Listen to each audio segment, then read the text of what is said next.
మా అమ్మ కథ చెప్పమ్మా పడుకుంటానమ్మా, కథ చెప్పమ్మా పడుకుంటానమ్మా అనేవాడు. ఏం కథ చెప్తాన్రా అని పడుకోబెట్టి ఉయ్యాలా ఊపుతో, పూర్వం ఇక్ష్వాకు వంశంలో దశరథ మహారాజు గారు ఉండేవారు. ఓ ఆయనకి 9 కుమారులు. ఓ పెద్ద కొడుకు రామచంద్రమూర్తి మహాధర్మాత్ముడు.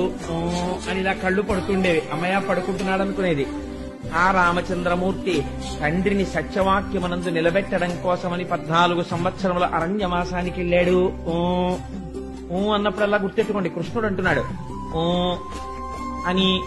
ఆయన అరణ్యవాసానికి వెళ్లిన తర్వాత సీతమ్మ తల్లిని దుర్మార్గుడైన దశకంఠుడైన రావణాసురుడు అపహరించి తీసుకుపోయాడు అనేటప్పటికీ ఆ ఉయ్యాలలో పడుకున్న కృష్ణుడు ఒక్కసారి ఉయ్యాల్లోంచి లేచి లక్ష్మణ ఇలా పట్ల ధనస్సు అన్నట్ట. ఎక్కడికి పోతుంది తత్వం? కిందటి జన్మలో రాముడు ఆయనే. అందుకని ఉలిక్కి పడిందిట యశోద. ఏమిటి వీడికి ఈ కథ ఇక్కడ వరకు చెప్పిన తర్వాత ధనస్సు పట్టమంటాడు ఏమిటని వెంటనే విష్ణుమాయ కవ్వించేసి అమ్మ దగ్గర దొంగ నవ్వు నవ్వేసి మళ్ళీ పడుకునేవాడు. ఓహో ఇది రామావతారం కదా అనుకునేవట.